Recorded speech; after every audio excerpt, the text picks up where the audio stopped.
nous avons, ces dernières années, profondément changé ce logiciel. C'est-à-dire que la France regarde son passé dans sa complétude, elle a nommé les choses et elle cherche à avoir une approche scientifique, historiographique, à la fois décomplexée et dépassionnée, et nous le ferons encore avec le Cameroun, avec le comité d'historiens que nous avons installé. Et j'assume totalement cette politique, elle est bonne. Et je le dis en tant que président de la République, né après la décolonisation, dans un continent qui a 75% à moins de 25 ans. Le dialogue avec l'Afrique ne peut pas être l'otage d'un panafricanisme de bonne aloi contemporain qui utilise en quelque sorte un discours post-colonial en ayant d'ailleurs des soutiens de revers qui sont les impérialistes d'aujourd'hui. Et donc cette espèce de combination de faux intellectuels manipulant les réseaux sociaux, utilisant le désarroi d'une jeunesse et les intérêts de la Russie ou d'autres en Afrique, soyons lucides, mais n'y cédons pas. Et donc dans ce contexte-là, non, la France n'est pas en recul en Afrique, elle est simplement lucide, elle se réorganise. Je dis ça parce que quand je lis une bonne partie de notre presse et beaucoup de commentaires, les gens, regardant avec les lunettes d'hier, disent c'est terrible, l'Afrique, on est en train de disparaître. Non, on a choisi de bouger en Afrique. On a choisi de bouger parce qu'il fallait bouger. On a regardé notre relation passée, mémorielle, culturelle, on la factualise, on l'assume, on se dit la vérité. Mais on ne cède rien à la désinformation et aux ingérences. 2, nous avions une relation sécuritaire. Elle était de deux natures, en vérité. Il y a une partie, c'était notre engagement contre le terrorisme, depuis 2013. On avait raison. Je crois qu'on a oublié de nous dire merci. C'est pas grave, ça viendra avec le temps. L'ingratitude, je suis bien placé pour le savoir, c'est une maladie non transmissible à l'homme.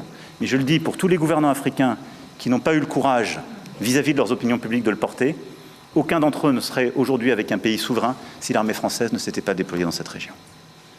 Et j'ai une pensée émue pour nos soldats qui, parfois, ont donné leur vie et pendant des années se sont battus. Nous avons bien fait. On est parti parce qu'il y a eu des coups d'État. Parce qu'on était là à la demande d'États souverains qui avaient demandé à la France de venir. À partir du moment où il y a eu des coups d'État, où les gens ont dit « notre priorité, c'est plus la lutte contre le terrorisme, c'est ceci ou cela, qu'importe », la France n'y avait plus sa place, parce que nous ne sommes pas les supplétifs de putschistes. Donc on est parti. Et ensuite, on a décidé, ça c'est le deuxième volet, de réorganiser notre présence militaire. Pourquoi? Parce qu'on avait en quelque sorte une rémanence. Et on nourrissait nous-mêmes un discours post-colonial. Parce que dans les pays d'Afrique francophone, il y avait cette histoire, et donc on avait laissé une présence installée dans nos bases. Est-ce qu'elle avait encore une justification? Plus tellement. Est-ce que c'était ça le rayonnement de la France? Non. Je salue tous ceux qui ont servi, ça ne l'était plus là. Et ça n'était plus compris, c'était utilisé. C'est-à-dire que tous les réseaux d'activistes que j'évoquais venaient dire « Regardez les Français, ils ont un camp avec 2000 soldats là. Donc ils vont préparer un coup d'État. » Et toutes les désinformations possibles étaient utilisées contre nous.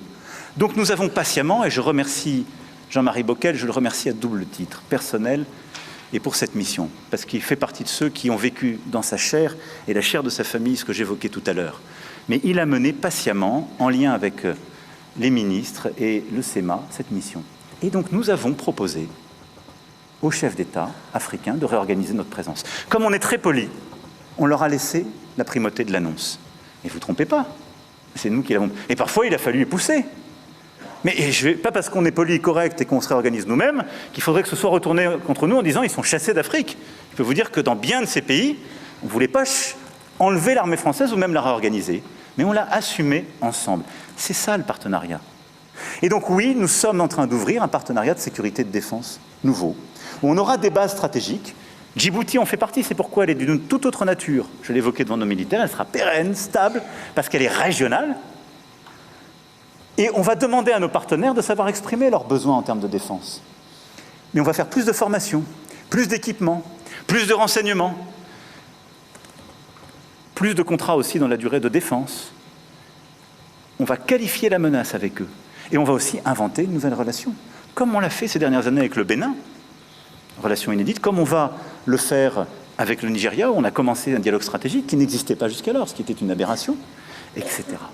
Partenariat stratégique de défense, désinhibé, mais d'avenir. Et au-delà de ça, le continent africain, c'est un continent de croissance. Et là-dessus, nous sommes trop